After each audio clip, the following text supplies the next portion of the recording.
If it hasn't traded to that 15-minute or hourly sell side liquidity pool, it's not done. His model says aim in that direction. If it's 50 handles to get to that low, doesn't matter. He's not holding for them 50 handles. He's trying to get 10. But why would he do that, ICT? He's supposed to be your son. Why would you tell him to do that? Because he's a fucking human being, just like you are. Why aren't you making money with everything I've already taught? Why aren't you out there passing combines? Why aren't you getting fucking taking withdrawals from your Express accounts? Why aren't you doing that? Because other people are doing it. So stop putting fucking stupidity in the conversation. He has to learn, just like I had to learn. Every one of us has to go through that process. Learning how to do this takes time. It takes a lot of effort, and you have to wade through a lot of bullshit that you bring to it yourself. You do. He's brought it to himself. He has now scar tissue, trying to do it faster, trying to do it outside the rules I laid down from the first time. He blew his combine accounts. He's done it. He's done that damage. So now he has to go through what? The growing pains. And small little incremental wins and successes help mend that. Doesn't completely wipe it away, but it helps restore at least the proper mindset, and it encourages you. How many of you would have been encouraged if you would have made over $1,600 in 1 week? Trading a very small number of contracts. He did one trade that I'm aware of that he did 2 contracts on, but every other trade has been 1 contract of a mini, not a micro. He was adamant he doesn't want to do the micro. He goes, I want to do this, Dad. I want to make the $20 per point. I don't want to trade the $50 per point ES, because he thought that ES, the $50 would be more scarier. It's not. It's actually a smoother, slower delivery. I wanted him to be an ES, but I allowed him, like I allow you as your mentor, to bring his own personality into it, because you can't press everyone, even my son. You can't press everyone into a mold and make everybody come out like a cookie cutter result. It doesn't work that way, folks. It does not work that way. And if you believe these pieces of shit online that tell you that they can take everybody and turn them into the same thing like a robot, repeating over and over again the same bullshit, their results don't speak that. They don't even have profitable students that are consistently making money. I had students leave my stuff, go somewhere else in clownery, make all kinds of videos, say they're going to do all the, oh, we're making so much money now. And they deleted everything because they've shit the bed. You can talk the game. You can talk all that shit. In the beginning, you're going to talk all that shit. I'm going to make a lot of money with ICT's concepts. I'm going to quit my job at this date. And then when you start trying to learn it, it's like, oh, shit, what's going on here? You're rushing it. You're trying to burn those candlesticks too fast. And you're counting the grains of sand thinking you're running out of time. You have to learn it by this time or else. You're trying to master it. You won't master it. You're never going to master the market. You're never going to. I'm not a master of the market. I'll say that again. I am not a master of the market. I can only master myself periodically, because sometimes the human element in me creeps in. I'll be mad. I'll be discouraged about something that's going on in my personal life. I'll be distracted. I won't be in front of my charts when I should have been. I look at moves and I think to myself, okay, it would have been great to be in that. I'm not beating myself up about it, but I'm recognizing that. That's a character flaw. I'm human. You're going to have all those same things, but here's the worst part about it all for you. You don't know how to make money yet, but you feel rushed to do it. You got to keep up with the Joneses. You got to do everything else. And that's what my son wanted to do. Right away, you want to jump out there and be ICT Junior, show the trolls what's what. And found out that it's not easy being me. It's not easy just going out there and taking some videos, taking some logic just heard from the lips of a man that's been doing it for 30 years and thinking that you can just walk out there and do the same thing. It doesn't work like that. It's harder. But he has to take that 15-minute or 60-minute chart and derive a draw on liquidity where he thinks the market's going to draw to. And as long as it hasn't traded down to it, if it trades to it one time, he's done. He can't use it. He can't use that framework. He has to wait another day or trade something else or wait till the afternoon. So he doesn't have a specific time. Like he's not always operating in 10 o'clock to 11 o'clock. He'll trade when he sees that liquidity is presently a draw. And if he wants to be in front of the charts, 30 seconds allows him to take that 10 handle run. 30-second chart is doing 10 handles all over the place inside of 1 hour, which is why I've always laughed at these fucking clowns. Like I could do their whole fucking month. Their whole month. I can make their whole fucking month with a real money account. I could do that in 60 fucking minutes. I will lap their ass. That's why they talk bullshit. They ain't done shit but talk shit. But you don't need to have your take profit or your draw on liquidity reach to for the model to work. You need to have an understanding of where the market is likely to reach to. Let me think of it like this. You're in a trade. You've been in a trade. You've taken a trade. You tried to do a combine. You did it with real money account, or you did it with demo. And you put the trade on, and you know you don't want to see it go to a specific price point. It may not be a stop loss that you actually put in there because you're afraid to put a stop loss in, because that confirms and solidifies you were wrong. Instead of saying, this is where I'm wrong and I don't want to lose any more than this. That's the proper mindset about using a stop loss, because you want to be right. You can't accept the fact that you're potentially wrong. If I was 100% accurate all the time, every single time, and I knew there was no chance for any manual intervention to ever step in there, I would never use a stop loss. Why would I need one? I'd be right all the time, right? But having a stop loss is a testimony to you respecting the risk, which is required. In the beginning, you don't respect the risk. You concern yourself with the risk of being right or wrong. That's the limitations that you place on yourself in terms of mitigating anything in terms of risk. The risk of you taking a loss for the sake of doing it wrong, not for the basis of you only took this much as a loss in monetary sense. And there's a paradigm shift that has to take place. And I'm teaching him how to do it the only way I know how to teach it. Whereas you have to frame a 15-minute or a 60-minute draw on liquidity, where the market's likely to go.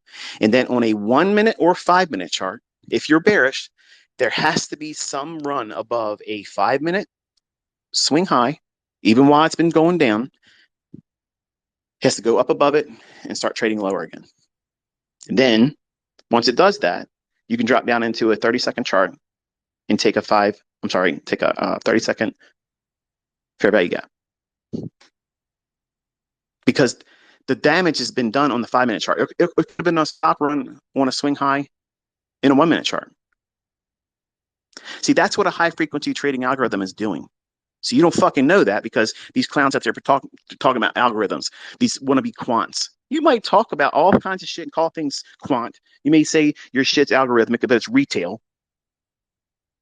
But every fucking high frequency trading algorithm, every single one of them, has to have a disruption in order flow before they will institute a new order. That means they cannot go short until it goes up. It has to go up. Why do you think I taught you discount premium? Because I am algorithmic. Enigma is fucking talking to you. It's not a yin and yang fucking symbol on some bullshit.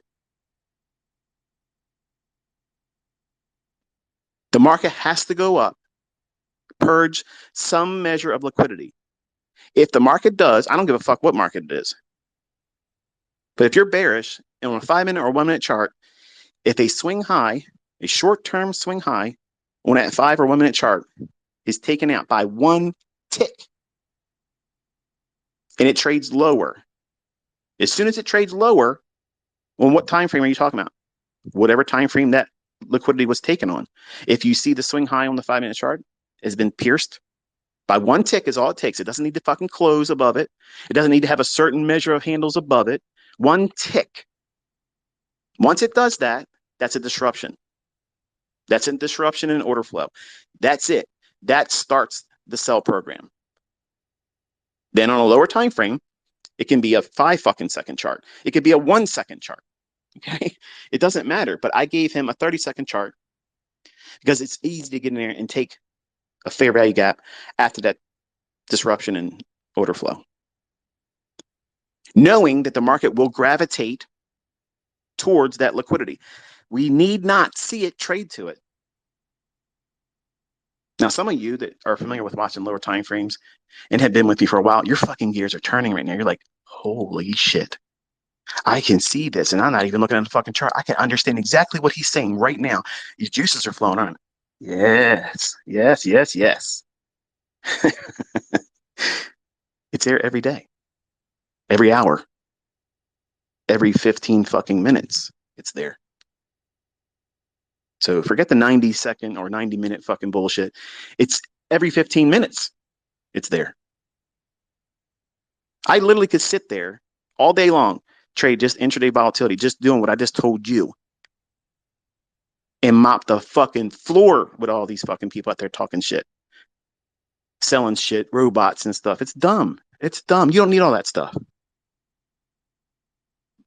As soon as you take the very first fair value gap on the 30-second chart after that 1 minute or 5 minute disruption in order flow, that stop run and that time frame starts to trade lower, the very next candle when it starts to trade down, okay, you drop down to the 30-second chart and you wait for that little 30-second retracement because it's going to happen.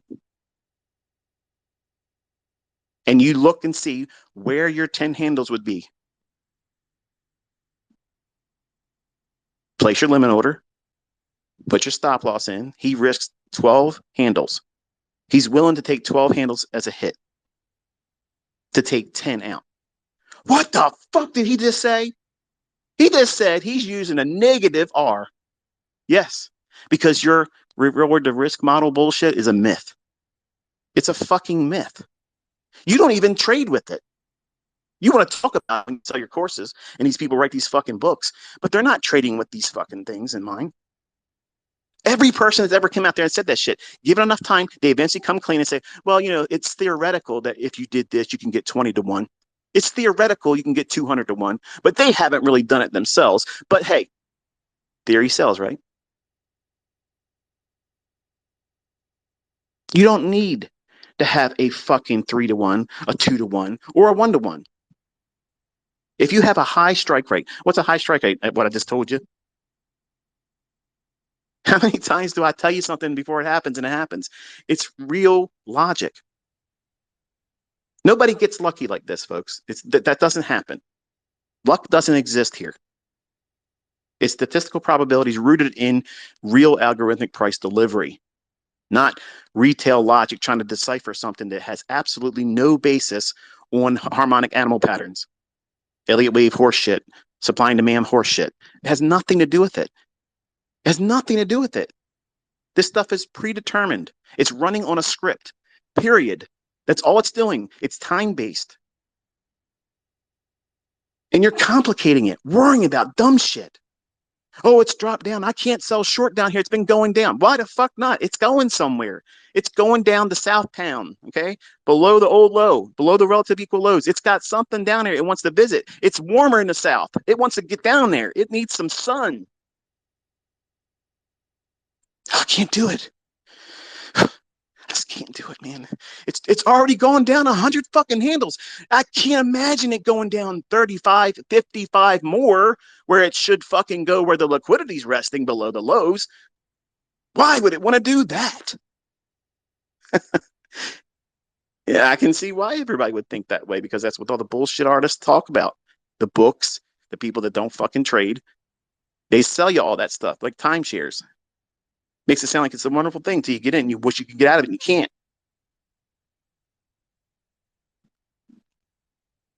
That just hurts somebody's feelings. Fuck. He just knew I wasted money on a timeshare. So once he gets his 10 handles, he's done. But what is he doing after he gets out? He's watching it still go towards that level. So what is it teaching him? What's it teaching him? Discipline, cookie reward. Huh? Yeah. This is how you follow a rule-based idea, You go in very, very carefully, do a little bit at a time. You don't need to get into a trade right now to make 3 times what you're risking and view that as, oh, this is the only way to do it. Because right now, if you're honest with yourself, if you and I were in a conversation, it was just you and I, nobody could hear it, wasn't recorded. I gave you my scouts on us, promised that there was no way I was going to talk about who you are and what we talked about. And I asked you, right now, you have extraordinary results as a goal, and you won't accept anything less, right? And at first, they might look at me perplexed, like, no, I just want to make money. No, no, no. You want to be next to flawless, hardly ever, if ever, taking a loss, never putting your stop loss in the wrong place. And you're wanting to find a way to get to that point because you see me doing that many times. And you think that just happens overnight. No. No. You conquer that bullshit thinking, that toxic way of internalizing your potential or progress in this by going in and taking out incremental movements towards a goal that's larger. My son's not going to be a 10-handle trader risking 12 handles. That's not what he's going to be. My son's going to be taking down the whole fucking daily range. From high to low, that's what he's going to be doing. But he can't learn that just going out there and just trying to do it from the beginning. You have to grow. You got to become confident after you have had your confidence been kicked in the nuts, basically. That's what he's done with his combines that he tried to do with ignorance, thinking it's going to be like a video game. This is not a fucking video game. It's not a video game. And any fucking clown that says that, show the testimonials from your students. Not the one that just found some market replay horse shit this week. Where are they at the last year? Where's their withdrawals? Where's their profits? I'm producing monsters. I'm producing fucking machines, terminators, motherfuckers that's going to be here long after I'm gone, making money, doing it their own fucking way, and not giving a shit what anybody else says about what it is that they learned, because they went through the process of doing it correctly. See, Cameron had a goal. He wanted to be out there about this time, by the end of the year, parading around, peacocking. Look what I did. Ha! Look at this. He had a hit list of all the YouTubers he was going to go into their comment section and do all this bullshit. That's funny. But he got humbled. That's okay. It's good for him. It's actually good for him because it slows him down. Now he respects what it is he's trying to learn because he didn't have the respect for the risk. And now he processed he requested, rather. I don't know if he got it yet. I guess he'll have to tell me when he wakes up. But he asked for a $740 payout. So he said that they would only give him 50% of what he had already earned. So I guess at the time when he was requesting it, before he made the other $200 and some on Friday, worked out to be like $740. He needed to see that. He needs to see it in his hands. And when that happens, it'll solidify it. Because again, $740 is literally fucking nothing. It's nothing. It won't even buy one tire for my fucking cars. So it's minuscule amount of money. But for an 18-year-old that doesn't even net that after taxes in a week, that's the whole new world to him. For some of you, if you just did that, not the $1,600, if you just made $700 a week, what would that do for you? So you don't think that way, do you? You don't think, what if I just made $100 a day? And you started there and you built up your confidence. Are you consistently able to make a very small amount of money that's easily reached? It's a low-hanging fruit objective. That's what I wanted to present to him. I said, look, 10 handles is easy. You can do this all day long once you get good at it. Like you can literally go up and down all day long and really just destroy it. But you can't do that without knowing yourself, how you're going to think, how you're going to feel. And the only way I could do this with him was teach him how to focus on a draw on liquidity that is highly probable. That means it's on an hourly or 15-minute time frame that has not been traded to. How do you know when not to take the trade, Dad? Did it trade to that liquidity pool on an hourly or 15-minute chart that you maybe would have looked at or had in mind? If it has, you're done for the day for that market. You can't trade it. How about that for fucking logic? How about that for fucking mindset, not worrying about or fearing missing out on the move? There's nothing to fucking worry about. And this ain't even a complete fucking model. It's incomplete. Incomplete, and it's beating the fucking ass out of 90% of the shit that you see on YouTube.